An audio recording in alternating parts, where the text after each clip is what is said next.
attractive to all people. And so God Almighty, because there has not been another. So when we say now, are they going willing to benefit for black people in America? I'm not saying it's the only alternative, but I'm saying this is the only alternative I know of. And I can say that wholeheartedly, Maliki, is because there has not been another example of our people flourishing out of the diaspora independent of European and Euro-Gentile rule. And the kingdom that was established in 1969 with the arrival of two of our great leaders, Ben Ami and Nasi Keskiahu in 1968, was the fundamental restart of God's heaven on earth. Mm-hmm. And we all say that we want to live in this new heaven, in this new earth. We all read Revelations when we hear that new heaven will come down, that new earth, that new kingdom will come down. So we're saying it's here. So what are you going to do to help participate and help to build and continue that reality? See, now it's not on us whether the kingdom here or is this the only opportunity. The onus is on the people now. Are they going willing to benefit themselves by participating in their own salvation? They have to take up that responsibility and say, hey, let me at least take them for their word and see if it's worth what they saying is worth. Let me investigate. Let me go over there and do my due diligence. And you'll be surprised what you'll find out. We have an environment and reality that we have created, that we can control, and that we have the ability to determine the future of. That's true freedom. It's not doing what you want. It has the ability to create your own reality without outside influence or interruption. And that's what we're saying we've established in Damona, Israel, and throughout this planet with the understanding and the knowledge of the kingdom of Israel. So are we talking about a black supremacy and white devils and that whole category of against the white man? What are we saying? So let's look at that concept, black supremacy. So let's not look at it from an emotional standpoint, because a lot of times when we hear the term black supremacy, we relate it to white supremacy. Mm-hmm. And white supremacy globally is the ability to dominate non-white people or non-classified white people, to be able to control their resources, their land, and the energy of the people. And on a more local level, as we see evident every day in America, white supremacy is the ability to kill with impunity. You see? Mm-hmm. But that's not what we're talking about when we're talking about black supremacy. If we speak of black supremacy, we speak of the most truest and purest essence. Black, the greatest absorber of energy, of light, of intellect. That's what black is from a scientific understanding. Supremacy, the highest realm. So when we say black supremacists, which it's not a term that we use, but for this conversation and for the sake of that question, we're going to break this down. We look at black supremacy as the ability to have the highest realm of intellect on this planet. So in that case, yes, we are black supremacists because we're operating from the mind of Yah Yisrael. That is the foundation in which we do everything. So we're saying, yes, that is supreme thinking. That is supreme understanding. And we don't need to dominate you to say that we're doing that. All we're going to do is be able to bring a just planet into existence, bring that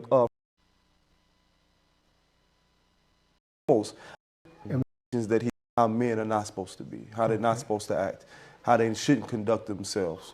Don't get me wrong, we have great men and women who exemplify the spirit of God, but the examples that are portrayed, especially on TV and social media now, are quite the contrary. Mm. So even in my growing up, I'm 29 now, but late 90s, early 2000s when I started to mature, those examples was far and few between. The only examples that we truly had were either entertainers, basketball players, athletes, stuff like that in that nature, as being examples. And we know that those have limits. Right. Very few times have we seen a man of such stature as my father be represented in the mass media or mass appeal to those who can be influenced by him in a positive way. So to have such an intimate relationship with him, I think, for me, gives me a level of responsibility. See, having him as my father, I don't take it for granted as that's just how it's supposed to be. I know that he's an exception, so to speak. And because I've had the blessing and opportunity to have somebody like that to be physically in my life and to physically teach me and physically come from his loins, not as well as spiritually, it gave me another level of maturity, but also, like I said earlier, another level of responsibility. So I see it as an obligation to uphold the teachings that he instilled in me. I see it as an obligation to uphold the integrity and the honor that he represented everywhere he went, and most importantly, an obligation to continue that work. So that led me into this moment that we're here today, is being anointed by him and chosen to be that ambassador. But more importantly, he always taught that meant just to be a servant, Right. to be a representation of Yah's will for his people. And that's one of the things that I truly find as an honor more than anything, is that I have the ability to be a servant. One of the things that Martin Luther King is always quoted on saying is the greatest thing you can be is be a servant. You know what I mean? That's right. Anybody who knows or has been in a position of influence or leadership knows that it's not about telling people what to do, but it's about serving the people and being an example for them. And that's what I want to represent for my generation. I don't want to take the chance and hope somebody else picks up the mantle, Kohen. I don't want to take the chance and pray that somebody out there gets it. And I know I have the ability inside of me to do what is necessary to spark that change. So for me, it's a no-brainer. You know what I mean? Nothing else that I want to do with my life nor my time besides fulfill the mission of this great God, which was exemplified in my life in this day and time by my father and my mother, but especially my father. Right. To give life. But the voice of Elijah coming through me is giving life now to a nation. The messenger's legacy is now no longer limited to America. We see the whole black world now standing up and being respected for taking a stand.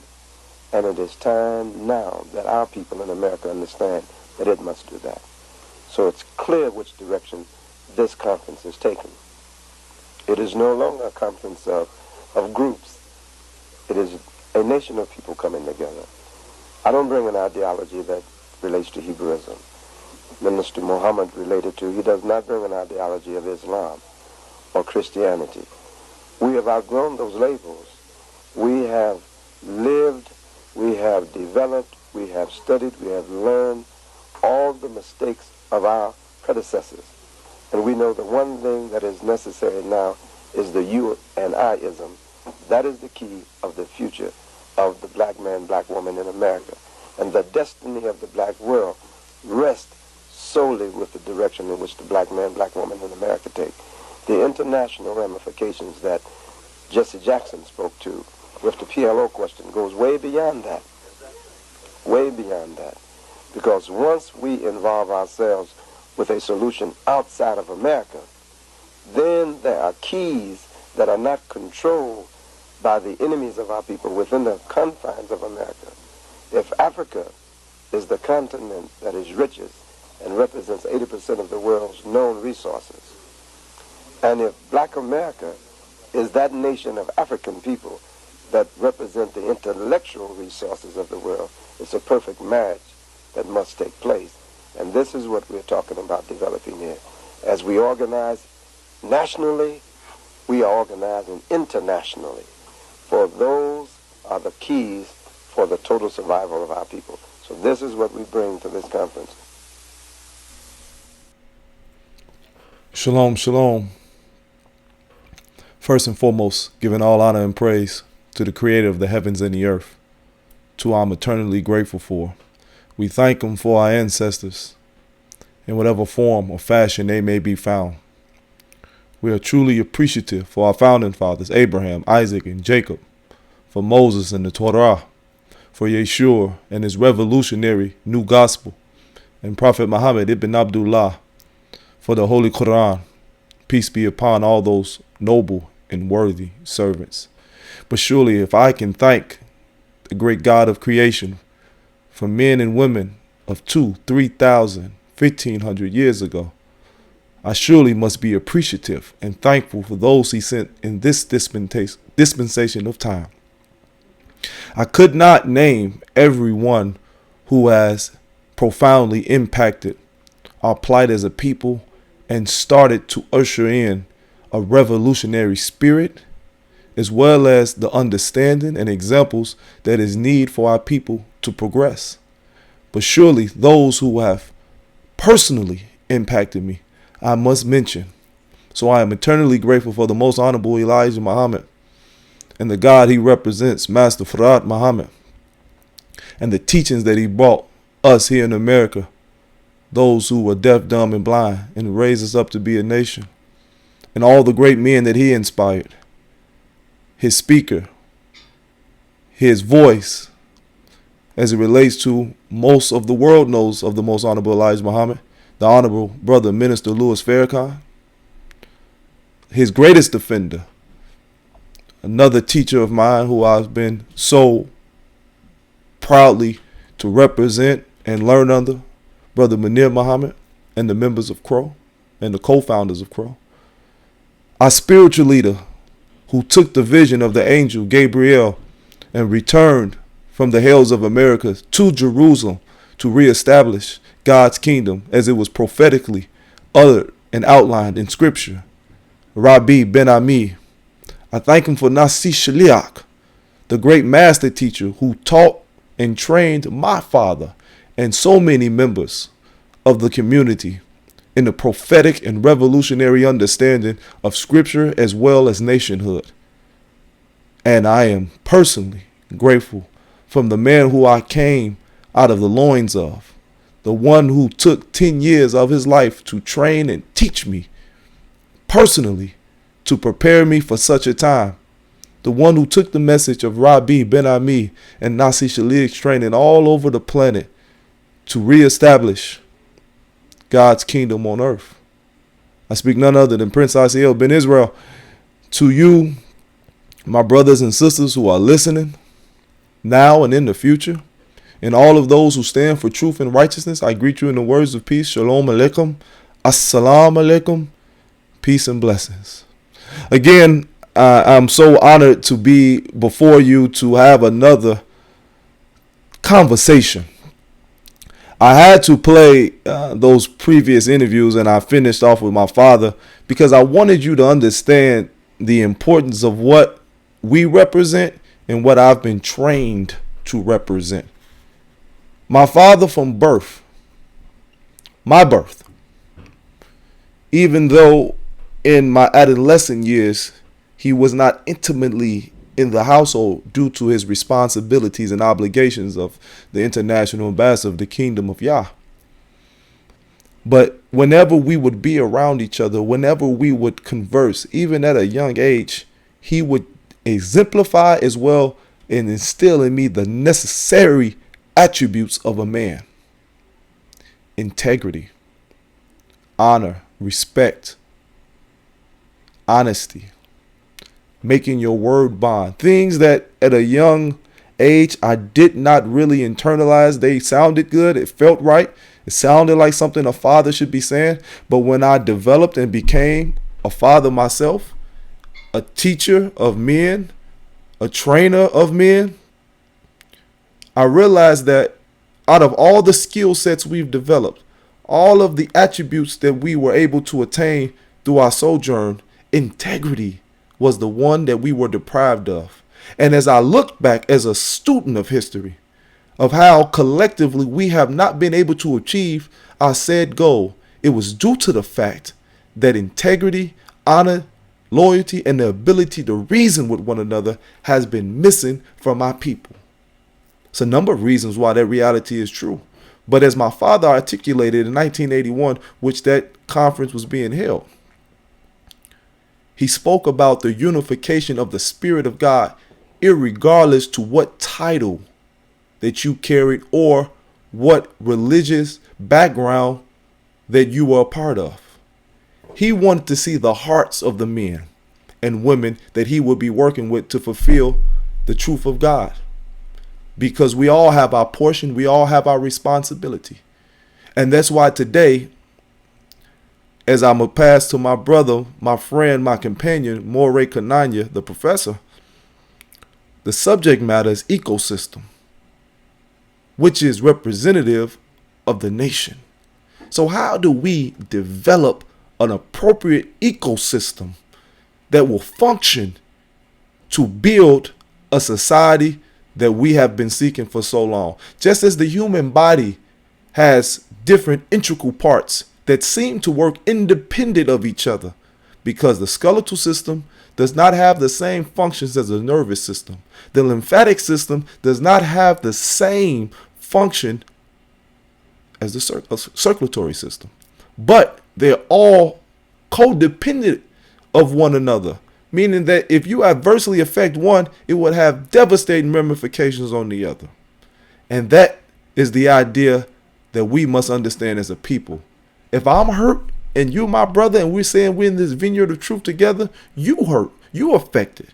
If you are deprived of something, then consequently I am as well. And so do we understand that? Irregardless to what our position is, we won't ever be able to fulfill what our true goal is: peace, justice, and prosperity and equity for our people. Freedom, complete and total freedom. So I implore, and I'm going to pass to my brother as we get into the subject matter, that we take this conversation serious. Get bias out of the way. Get personal feelings out the way. Get those triggers. Get to the heart of what we're saying, because in this message is the totality of what we've been discussing the previous 3 weeks. And I take that back. I know if we're able to really internalize this message, we will see the answers and the solutions that we've been seeking for through this period of distress and uncomfortability. So, Moray Kanaya, my brother, my friend, you got the floor.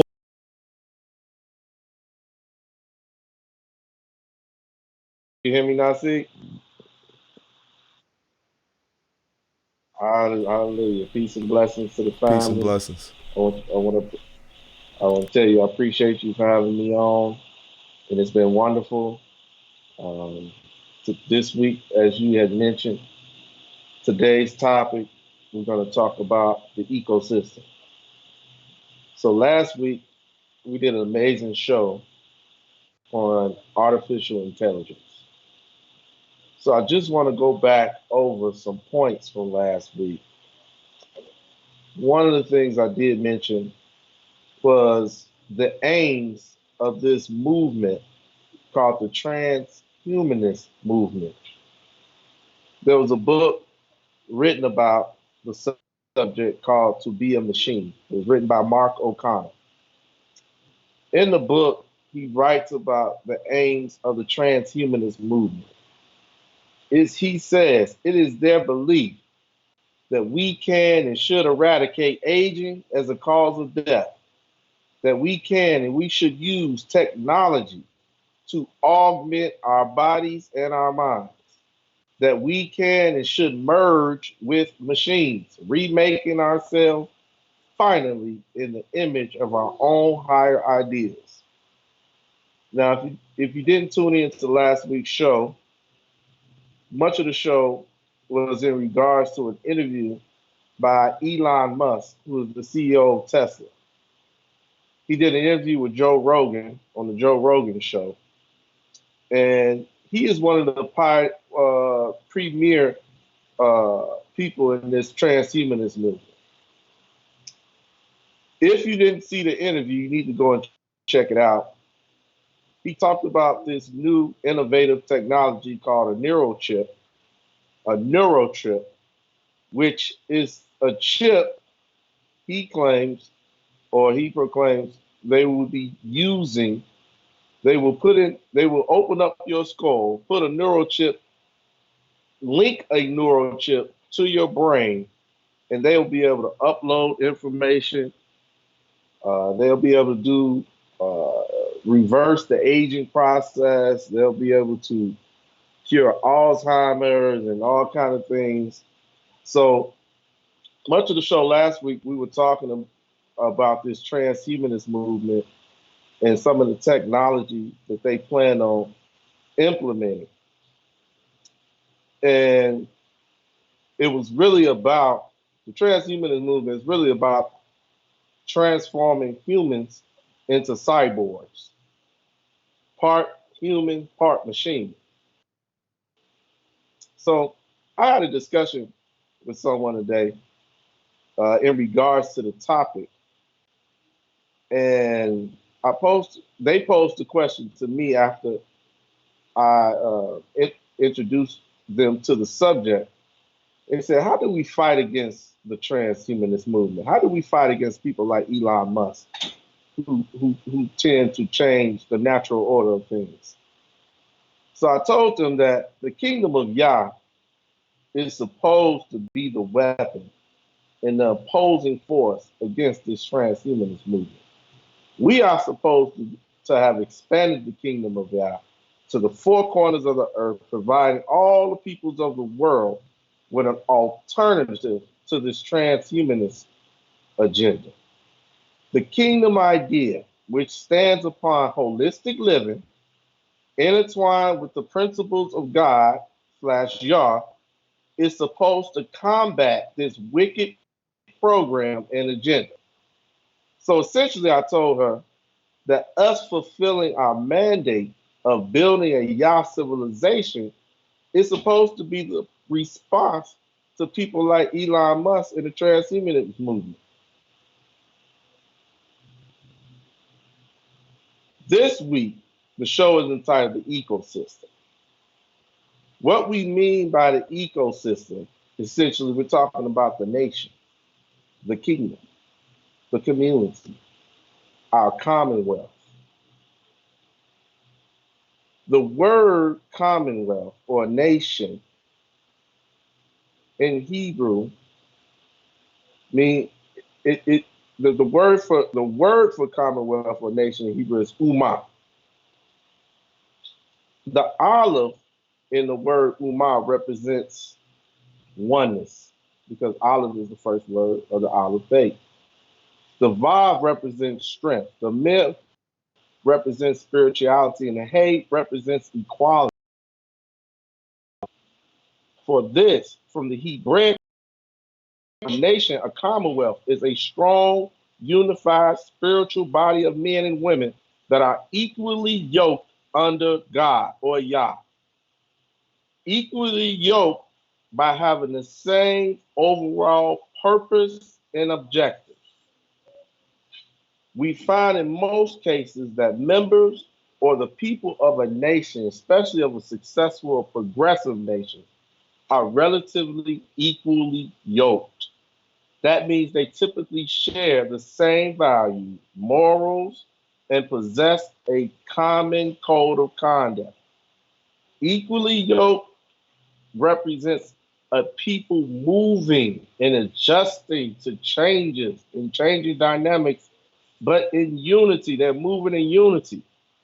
When a nation is equally yoked, its equilibrium is in balance, which results in stability.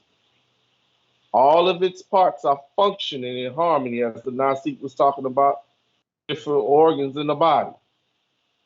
When we're equally yoked, our equilibrium is in balance. That means all of our parts are functioning in harmony or are in sync, which leads to optimal or most efficient functioning. That means if we don't have a balance or a state of equilibrium, if we are not equally yoked as a people, we will not perform at optimal level. We will not perform at our most efficient level. So we must consider that when a nation, which is our ecosystem, isn't equally yoked or doesn't not in a state of equilibrium, then the results are the opposite. There's instability. There's insurrection. That means there's emergence of opposing factions. Also, there's not a common objective. Values and morals differ amongst people. When a nation isn't equally yoked, then its equilibrium is completely imbalanced, resulting in a dysfunctional environment. This is what's happening in Nasiq in our community and many other communities around the world, or in our nation and many other nations around the world. The equilibrium has been compromised. Sometimes this happens as a result of outside forces infiltrating, which causes internal disorder. I'm going to say that again. How does your equilibrium become compromised? Sometimes this happens by outside forces infiltrating, which causes internal disorder. And other times, this happens by absence of important organisms that maintain the balance or equilibrium of the natural life cycle or order. That essentially means when people are missing, important people and personalities are missing out of your community, they can disrupt that can disrupt your equilibrium. That can put you off balance if you're missing certain personalities and people. Both could be the case. If we look at this in a practical way, there are vital organisms or men and women that are absent in our community for whatever reason. This has disrupted the balance and harmony. So we must reconsider the approach that has been taken in the past. We must reconsider the approach that has been taken in the past. For years, people have been put out of our community, been put out of communities, been put out of our ecosystem. We cannot repeat this in the future. We must place value on resourceful souls. We must place value on ourselves, on our children, and on our brothers and sisters. We must fight for every organism. Fight for every person in our midst. This does not, what I'm not trying to say is that we allow agitators and so-called terrorists to remain in our midst, but we can no longer allow resourceful and dedicated people to be put out or wander away, or even allow others to prevent vital resourceful people from joining us or integrating into our ecosystem.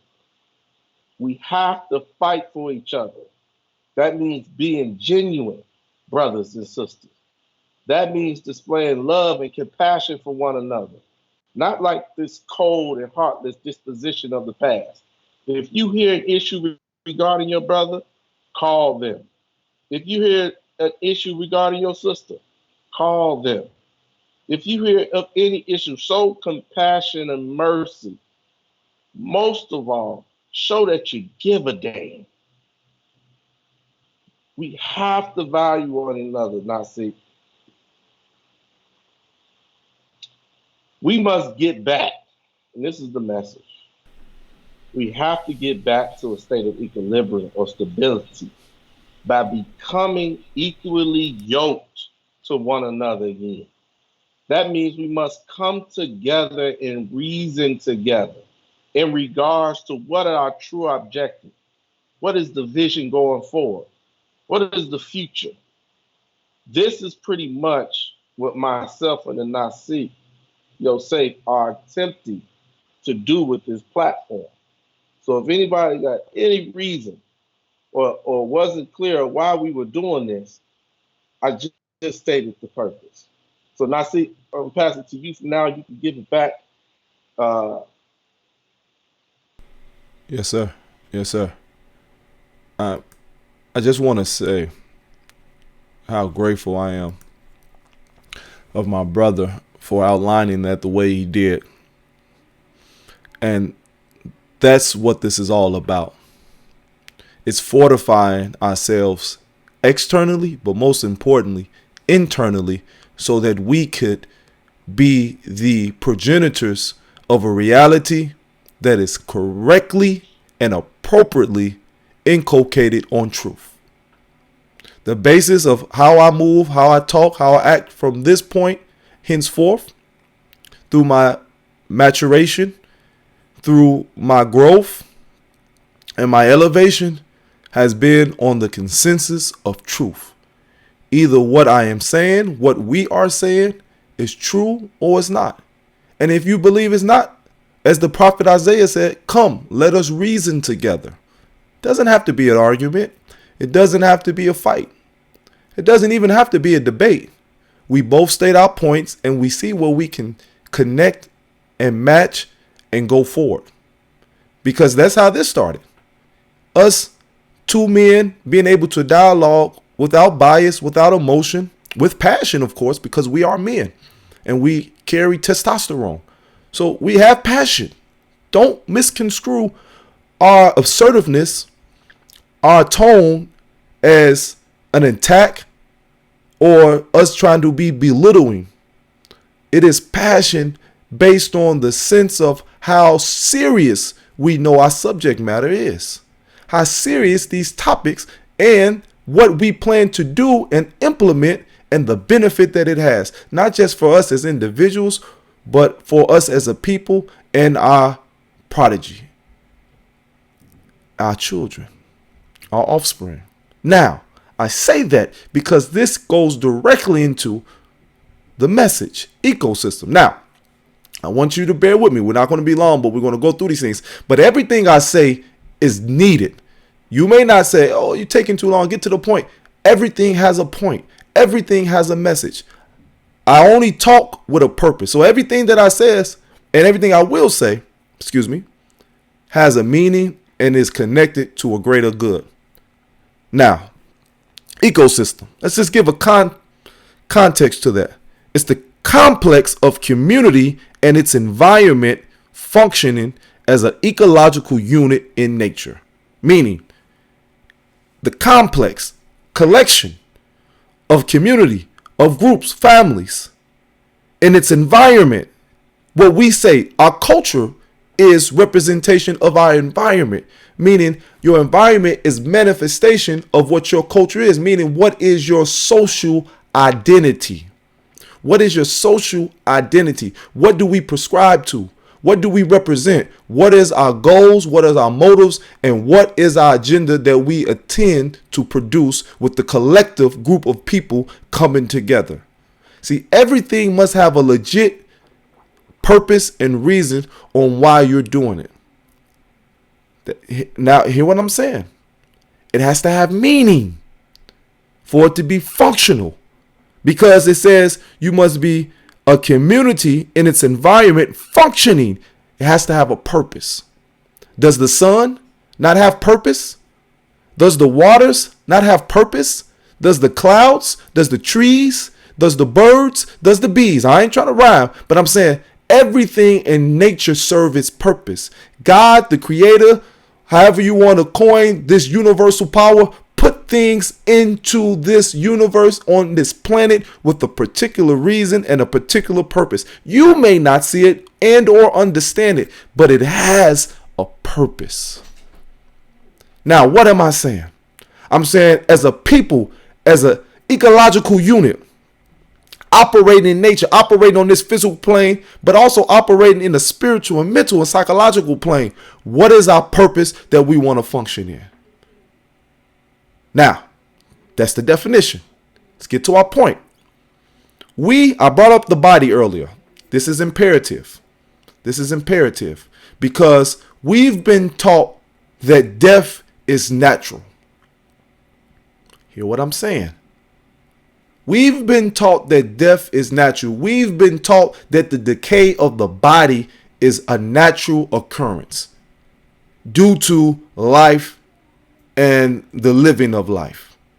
But when you see that if you properly tend to the body and the various functions of it, you're able to prolong and to be able to produce a greater output. What am I saying? You decay the body based on what you do to it and what you put into it, and or due to what you don't put into it.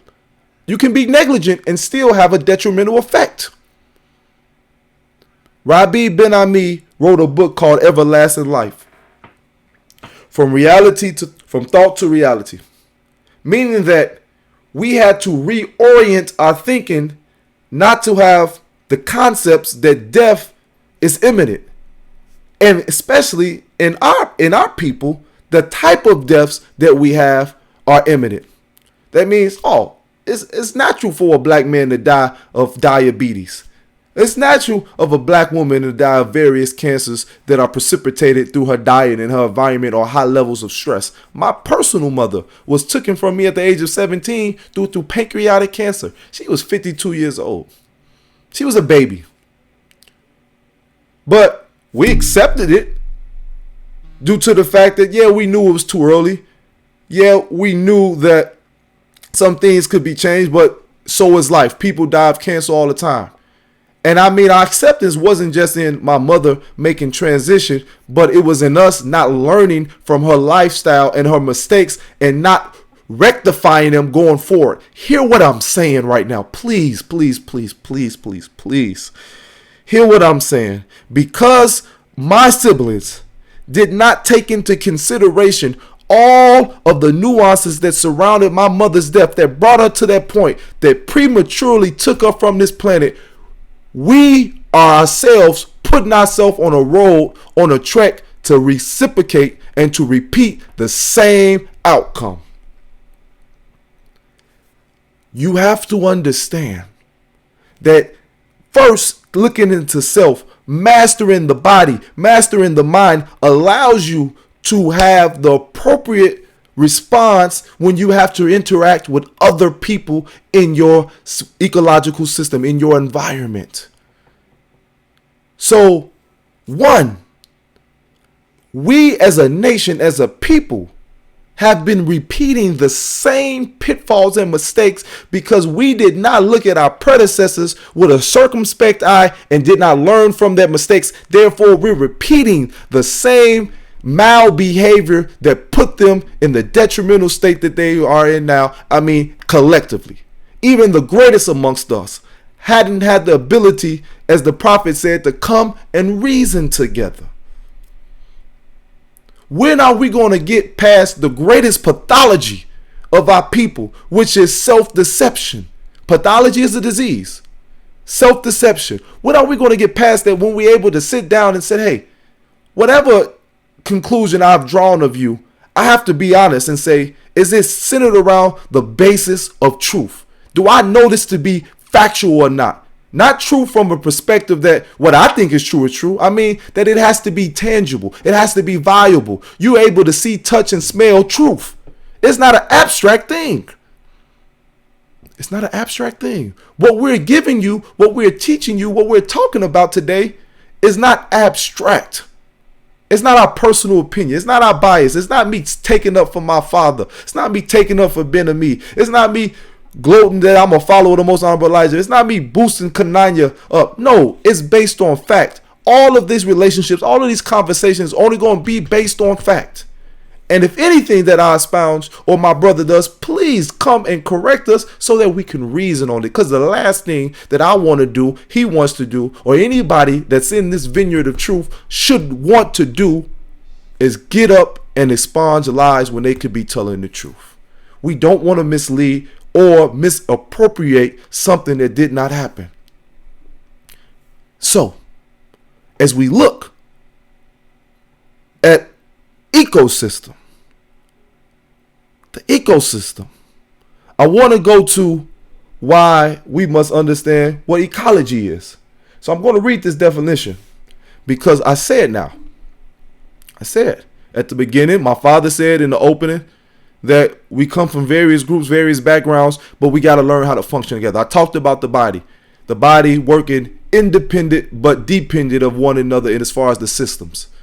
That you learn that it has a cohesive understanding, meaning everybody must do its part for it to function properly. For you to have life, the systems of the body must operate appropriately, all of them, for you to have a high quality of life first and foremost, but also for you to have life just period. Now, my point, ecology.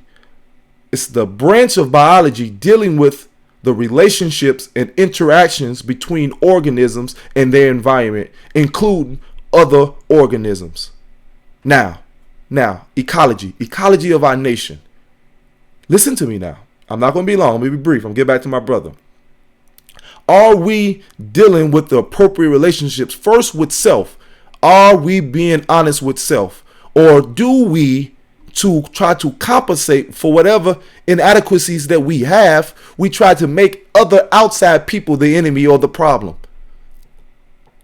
Well, the reason why we're in this bad shape, because this person did that, because that person did this.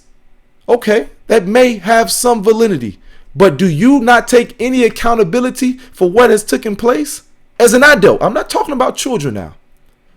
And somewhat, they don't, but women get somewhat of a pass. But us as men, we should never, ever, I'm talking about those who want to build a world and be free now. If you don't want to, just want to be a slave, turn this off right now and go back to watching whatever you was watching. But I'm talking those freedom fighters. Now, back to the point. If you want to be a free man, men should never, ever blame their problems, their pitfalls on another man. Meaning that we are the masters of our fate. We are the creators of our reality. Yes, we collectively work together, but we understand what we put out is what we get back in. So if we're dealing with men that we say don't have integrity and we consistently do that, we must look at ourselves. Are we integral? And I'm going to break that definition down in a minute. If we're dealing with men who are dishonest and we continue to be around in that environment, we have to look at ourselves and say, hey, are we being honest? Again, yes, we're going to have to deal with these subjects. And yes, you will have times where somebody may not be at the supposed level that you on or that you may aspire to be, but that's not the question. The question is, whatever level we're on based on what our function is, that we're equally yoked, as the professor said, meaning that we all are having the same desire and striving for the same thing. That's what makes us balanced. That's what makes us equal, because we all have our different function. And so I'm going to be greater than you in what my function may be, and you're going to be greater than me in what your function may be. That's your role. That's your position. But equality comes in that we both are desirers of the same thing. That's building a proper ecological system that is based on truth, that has the ability to flourish. But we have to be honest with ourselves. Therefore, we can be honest with one another when we start to interact. Now, the set of relationships, this is definition number 2, existing between organisms and their environment. Meaning, what is our relationship with our culture, our cultural identity? Do we, as Hebrews, for example, do we understand what our cultural identity is? Now, we made previous statements before, and me and my brother was talking about this earlier, and he wanted me to mention it, so I may jump the gun a little bit, but I'm going to talk about it slightly. We have to, this generation of leaders, learners, teachers, and examples must come together again and reassess what our cultural identity is. Because I have seen too many times that we take things for granted and we think we know something based on our proximity of it, but because we never took the time to have an independent relationship with said subject matter, don't have any understanding at all. We must, if we're going to develop or enhance anything, have to understand what the original intent and mission was. That's why I always implore, as part of an ecological system, as part of the ecology of the people, that we look as children to our fathers, to our mothers, those who preceded us, so that we understand what their motives was, what their mission was, what their objective was, what their agenda was, so that we can see how do we resonate with that, how do we fit in that, and how do we progress that. Otherwise, you're starting over from scratch each and every generation, and that has been an instrument of destruction that the enemies of truth, that the adversaries of truth has used to keep us complacent and keep us in a perpetual state of failure. Europeans, one thing they mastered outside of murder and mayhem is the ability to pass on the same spirit of whatever they're doing to their next generation. They instill it into their children. That's why I tell people all the time when they say, oh, racism don't exist tomorrow. You're a fool. It's in their DNA. Why? Because their parents make sure it's the case. Now, their outward expression may be different than what you have accustomed to if you're looking at the history books. But if you really look at it, it's really not that different. It's really not that different. Just because they don't hang you from trees no more, you're still getting lynched. It's just getting shot down in the street. Just because they don't have you picking cotton no more in the fields, they got you in the jails. And we can go on and on and on. But how do we relate with our cultural identity? It means we have to define what that cultural identity is. Now, I'm gonna give you the answer on this one. The cultural identity based on the 3 men that was in the room when this kingdom was started: Rabbi Ben Ami, Nasi Shaliach. May Yah be pleased with their souls and their work and their lives. And Prince Asiel. The objective of coming to Israel was not religious persecution, was not escaping racism from America, though they had aspects. It was to gain power. Power, not dominating somebody else, but power meaning the ability, as Rabbi said, to define, to control your own reality, not to be subservient to somebody else, not to have to follow somebody else's dictates, especially when you know they don't have your best interests at hand. So we, as Hebrews, cultural base, whether it be our clothes, whether it be our food, whether it be any other practice, our marital status was centered around building a base of power, so that we would have the ability, because you can't regain control of the planet and put everything in its proper order without power. It's impossible. It's impossible. So, you got the answer on this one. But still, go find your parents and see what their motives was as individuals. Because if we don't have a relationship with our culture, our cultural identity as individuals, as organisms, we won't have an ecological system. We won't have an ecosystem that has the ability to thrive. Because if you don't understand all the functions of your ecological system, you will become extinct. Look at any nation, any species that did not have the ability to operate within their environment and or had some external strenuous stress that come in, it wipes you out. If one thing is changed out of your environment, it has the ability to devastate the totality of the people. Dinosaurs not walking around no more. And they were the mightiest creatures on this planet, so to speak. Their environment got changed. Their ecosystem was changed. And they weren't able to survive. They weren't able to adapt. But roaches are said to have been around since the beginning, almost as long as men, because they have the ability to adapt. Now, you may say the roach don't have no purpose, but you could probably learn if you learn how to adapt. Don't mean be a coward. I'm not saying that. But as the scriptures say, learn from the ant. The Quran says learn from the bee. What I'm saying is learn from nature and its ability to endure that we can use in our lives so that we have the ability to continue. I'm almost done, brothers and sisters. Matter of fact, I'm about to stop saying that. I'm not about to apologize for teaching. Whether you want it or don't want it, that's your prerogative. I'm going to give you this truth and I'm going to give you what's on my heart. I can't be apologetic for wanting to be a helper of my people and myself. Because at the very least, my children will have something to watch if God takes me from this planet prematurely. But it won't be from the doing of me not taking care of myself. Definition number 3. The set of relationships existing between any complex system and its surroundings or its environment. How do we deal as a nation with other nations? How do we coexist? Now, a proper ecosystem does not capitulate to other ecosystems. It knows how to cooperate and how to function if those interactions happen, but they did not capitulate. Because once you start to alter your cultural identity, which is your environment, the ecosystems change. It was said, and nature proves and history proves, that the Sahara Desert was a thriving oasis. Matter of fact, I'm gonna give you something more recent. Those who do the history.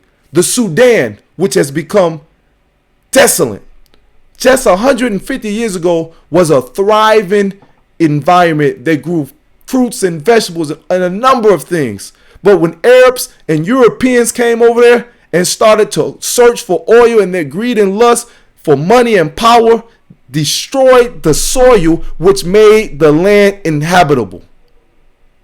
They were not able to operate or coexist with this outside ecosystem that had the ability to decimate. Now, what did they do? It destroyed the people, because now you take a people who had the ability to sustain themselves, now deprived of the nature and environment that it was fed off for hundreds of thousands of years, millions of years, how you want to count it. have that one alteration change the whole paradigm, and now we look at the Sudanese people who are totally dependent on the same oppressive people that came in and destroyed and devastated their land, their country, their ecosystem. That's what psychologically, socially is happening to our people in America, in Africa, and even in the Holy Land. Whenever we let an outside entity infiltrate and use its weapons, it don't have to be guns or knives, bats or poles, but the weapons of self-deception, self-deceit, confusion, to make you think that something is better on the outside without you fully understanding what is in the inside. You're going to be allured to this so-called shiny light and then get misled, therefore falling victim again to the destruction of your ecological system. Definition number 4, also called human ecology, the branch of sociology concerned with the spacing and interdependence of people and institutions. I have to read this one more time because it's so important.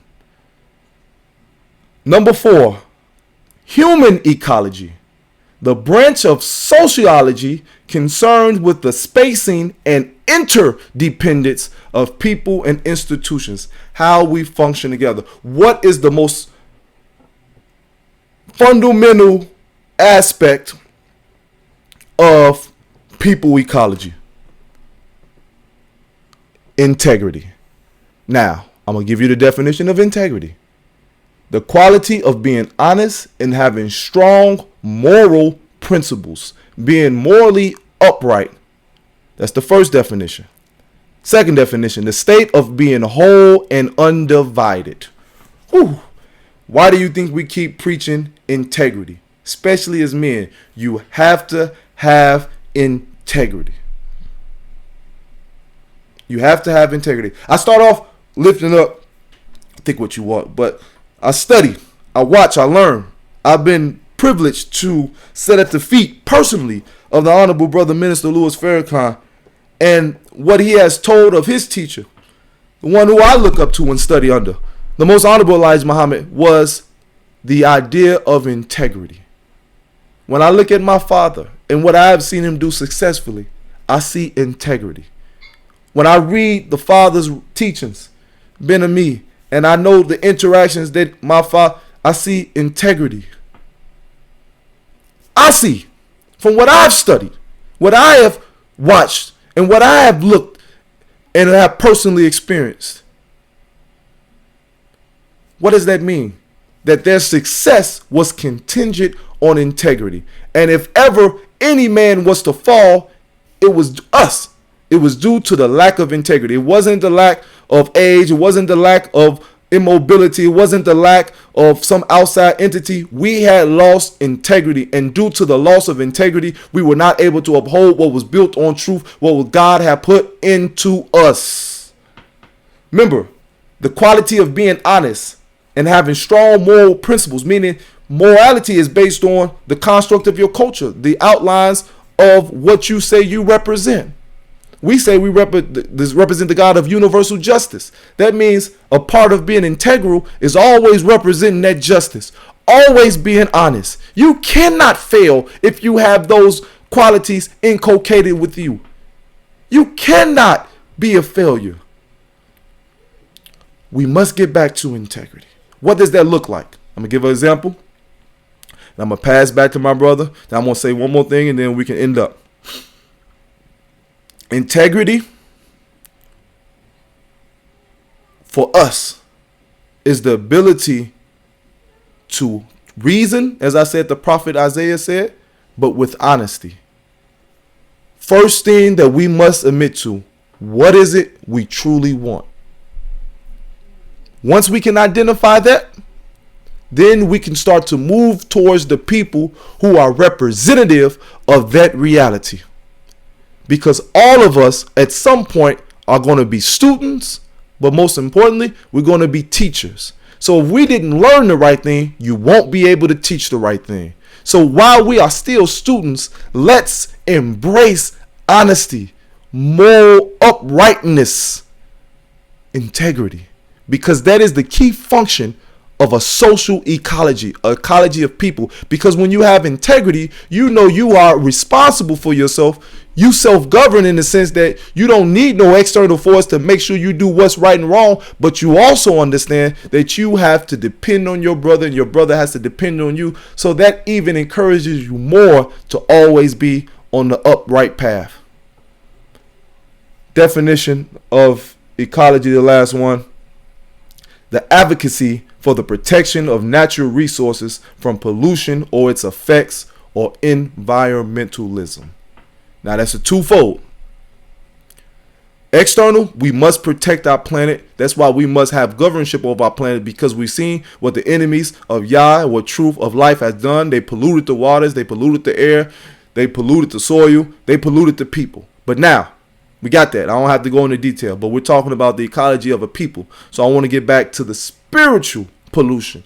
We cannot let lies, envy cloud our judgment. We cannot let insecurity, which is rooted on being ignorant, means just not knowing, let us make decisions that's not based on truth. We cannot let the desire to be self-aggrandizing, wanting greatness for ourselves, supersede or pollute the power of the whole. I started off saying, when my father wanted me to be a prince, wanted me an ambassador, I shied away because I know my people, when they hear titles, they think that you didn't deserve it based on whatever they did in their life. And I say this, and I came to a realization that you earned it. I didn't give you this. Hell, you were the last choice. But you proved time and time again through your dedication, your loyalness, and your commitment that it was you. So I say that we can't be apologetic for the effort and time that we put into something. Suffering does not automatically give you the right to have position and power. It's the knowledge and the skill set that is developed through suffering that qualifies you. Because just because you had some traumatizing effects or experiences, that doesn't prepare you to be in a position that takes skill and preciseness. Training in that skill and preciseness, plus understanding the suffering that took you to get to that point, is what allows you to be great and to be afforded the opportunity to be in such a position. And so I thank you again for indulging me. Moray Kanaya, I want to give it back to you from that point, and then I'll close up with one more piece.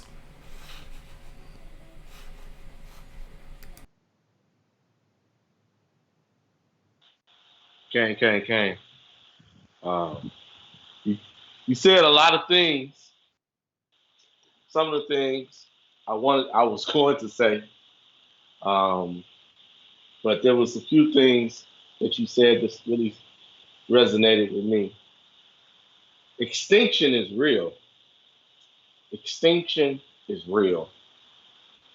As a historian, you look back in history, there are many people and nations that no longer exist. There are peoples and nations that have become extinct. And for a lot of reasons that we've discussed already on this show, they are destroyed. They no longer exist. And when we look likewise at the ecosystems of our planet, particularly here in Northeast Africa, I was just online today, Nasi, and there was a sister who had posted information who was trying to challenge the Bible per se and the whole uh, Israelite way of life. She was saying that lions don't exist in Israel. Look, oh, that's a lie. There wasn't no lions in Israel. How y'all a lion of Judah? So she had posted that on Facebook. So I immediately responded that just 200 years ago, there were lions here in Israel. They're now extinct.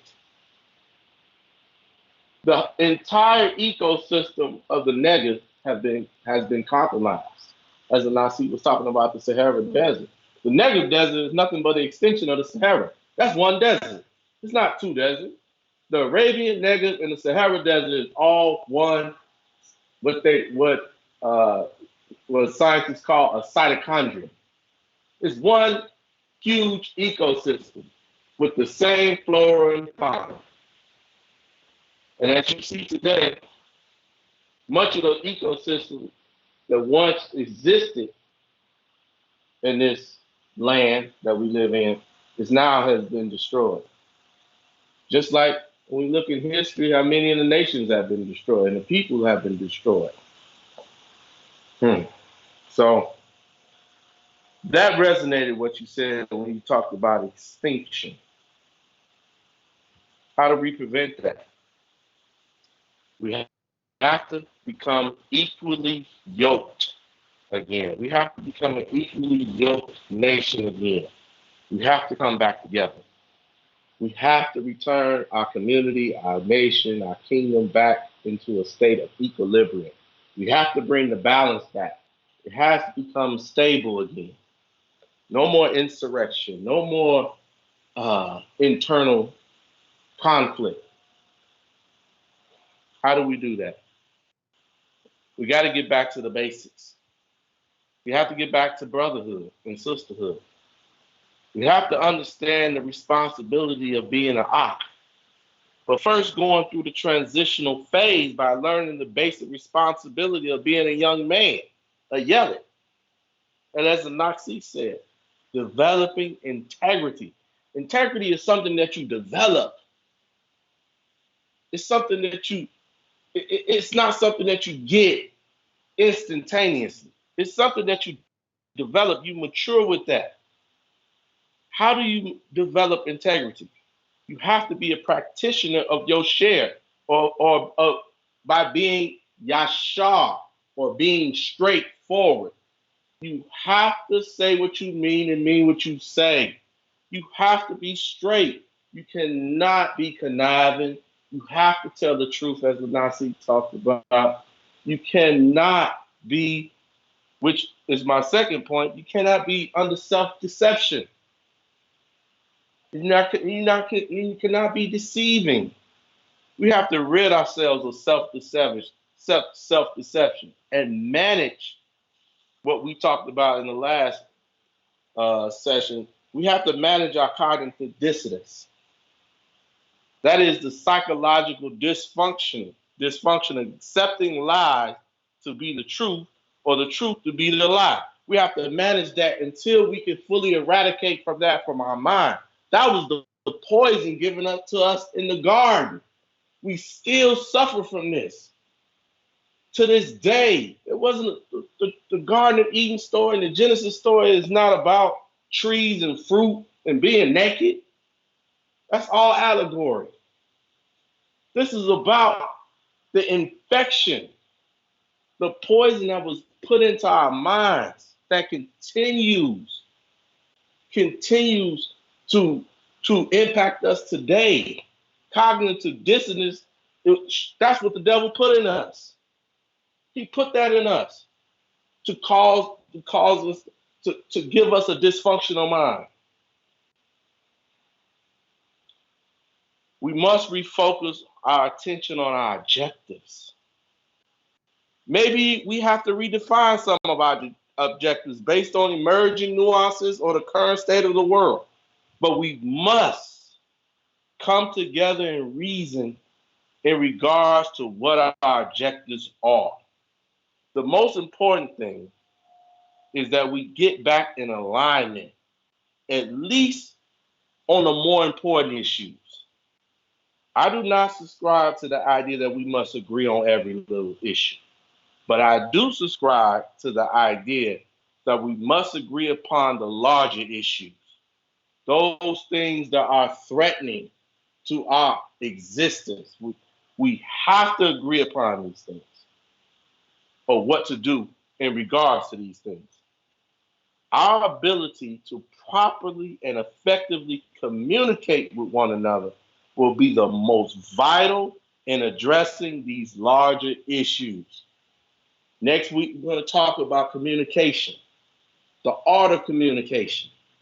Communication is key, as the Nasik was talking about. If you misunderstanding something or you misinterpreting something, do not lean to your own understanding. Call your brother. Get the understanding. Get a clear picture. Get his perspective. Talk, listen, reason together. It's been our problem. I just read a meme that read that culture is the immune system of a nation. I just want to add to this by saying cultural unity is the immune system of a nation. And cultural unity, as the Nasik spoke, I think maybe 2 sessions ago, said cultural unity is not simply meaning dressing alike. You know, that might get lost. Maybe people think that cultural unity represents us dressing alike, us all wearing cords, blue, and fringes, or eating the same type of food. Oh, we vegan, so this is cultural unity. Those are the superficial, surface things. Cultural unity is deeper than that. It has deeper connotations. Yosef, you touched on it, but I want you to go deeper into that because it's so important that we understand what cultural unity truly represents. And so I want you to expound on that, and then you can close us out. I appreciate you. So if you can, Nasik, please. Absolutely. Thank you again, Moray. Always so profoundly said. I want to go to answer that question, to respond to that. Read what Ben-Ami Rabi wrote in The Resurrection, From Judgment to Post-Judgment. This is page 49. Actually, the title of the chapter is Ecosystem. And it reads on this. All genuine sense of responsibility toward the lives of others, what I call the ecology of people, in a previous writing, has disintegrated. Remember, a civilization of deception and unholy dictatorship leaves no room for divine accountability, and thus it can generate no genuine righteousness. Instead, it imbues all available institutions and positions with the pseudo-authority of the dictator. I wanted to read that because it is representative of what I previously stated with the ecological systems of our people, as well as what the Moray just said about cultural unity. Now, the reality of cultural unity, again, and I am a firm believer of this because this is something that I am continuously questioned about, as well as sometimes demeaned about. They said, well, you're supposed to be a Hebrew Israelite, and you got that part in your hair and that curly hair, and you wear suits, so forth and so on. I said, yeah, that is true. And then they say, well, you ain't really a Hebrew because you don't live in Israel. You're not trying to live in Israel. You live in America, and you wear certain chains and drive certain cars. That's okay. And my response then was really no response at all. But now I'm responding to that. And I say, well, that is correct. But let me ask you, what am I doing in those clothes? Where am I going? What am I representing? What am I expounding from my mouth with my actions in my life, around my children, along my wives, with those clothes on in this environment? Cultural unity is the ability to internally and externally manifest the purpose and goal of that culture. So, though I may not all the time wear cords of blue or fringes or African garb. I'm always carrying my mind of what the Hebraic understanding, which was taught and shown to me by my father from the teachers and leaders of the community, as well as all of the saints who represent that interest. Meaning everywhere I go, everything that I do is based on truth, based on being an independent and free people. Because we use superficial things such as dress, though it has a purpose, such as other outwardly expressions, as a means to mask the internal lack of understanding that we have due to the fact of our ability not being able to be taught and trained effectively enough to be able to manifest it irregardless to what clothes we have on or where we are on this planet. I cannot punish my brother because he don't dress the way I dress. I can't even punish my brother if he don't eat the way I eat. Yes, I would implore him to consider the vegan diet because of his health benefits and ramifications. But what am I doing? Am I representing the vegan diet appropriately? Do I look like I have the ability to lecture him in the means of healthy eating? So I can't be a vegan and be overweight and tell somebody who's eating meat, who's probably in shape better than I am, at least physically, to not eat no meat or to change the vegan diet when I don't live it in its entirety myself. See, we're talking about cultural identity. We have to live what we teach. We have to walk what we preach. Yes, I am a preacher. Yes, I am a talker, whatever you want to call me. But I live it. You do not find no contradictions in what I say and what I do. And why I speak with such authority is because I live what I say. I don't talk from a point of guessing or wondering. I don't come from conjecture. I come from the absolute when I speak.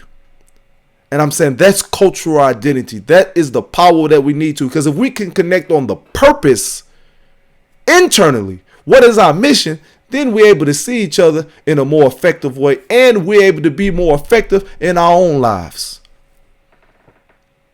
That's why, as I conclude this, as we build the ecosystem of our people, of our nation, one, we must go and readdress the ecosystem of ourselves. And I mentioned this earlier, so I won't be repetitive. But fortifying the body with the internal health, as well as the spirit and the mind with the necessary study and knowledge and internalizing truth. Then we must go to the family. If we are sons, we must be sons. That means we must listen to our mothers and our fathers so our days be long. Not in no spooky way that we read in scripture, so that we understand the successes that they've been able to thrive on, but also some of the mistakes or hiccups that they have went through that we can learn from so that our life can be long. So we don't be in a position where we do the same thing and then it costs us our life. Again, if we're fathers, we must be fathers, and husbands, we must be husbands, meaning that we cannot expect our wives to listen to us, to respect us. If one, we don't respect ourselves, and two, we don't give them the respect they deserve by being the men that we said that we are going to be and living what we teach and what we expect of them. We have to have a program for our women going forward. We have to be the ones who gives them a mission and a purpose and gives them the provisions, because we can't send them out there to have 9-10 hours of working for somebody else and pushing their agenda and then expect them to give total submission to us. It does not work that way. It does not work that way. We must be fathers again, meaning teaching the sons and daughters what a proper man of God looks like. But again, we can only teach the proper way if we've learned the proper way. So that is it on my end. I see, get the Moray back on. I think he disconnected for a second. He's on the bed. Phone might have died out. Okay. Well, that's the message on my end. So I am eternally grateful for all of those who took the time to listen to myself and the professor and that we really internalize what has taken place, and so that we understand. I think we got the Moray back. Okay, I'm here. Beautiful, beautiful. Okay, I was just closing out. I want to give it back to you. Any last words? Well, I appreciate for everyone for tuning in. These sessions we've been building one after the next, and I want everybody to tune in next week. We're going to have a discussion on the art of communication, which I feel is necessary that we begin to express different tools and different methods on effective communication. One of the key topics of the art of communication is going to be conflict resolution. How do we deal with conflict? How do we communicate ourselves through conflict or out of conflict or resolving conflict? So I appreciate everyone for tuning in. I appreciate you, Nasik. I don't have any other words, but Shabbat Shalom, Shavua Tov. Hallelujah, hallelujah, hallelujah. Remember, we're the masters of our fate. If we're going to be the representatives of God, it's time to be gods. Not boys, not slaves, not cowards, but gods. And so I thank everybody again for listening. Until next week, and we return, and I hope and pray that this message receives you in perfect health. And as always, we're going to go out to my brother, at least for now, to my brother Nipsey, which was a strong brother who I had the ability to interact with once, and profound brother. So I leave you as I greeted you, in the words of peace. Shalom, shalom.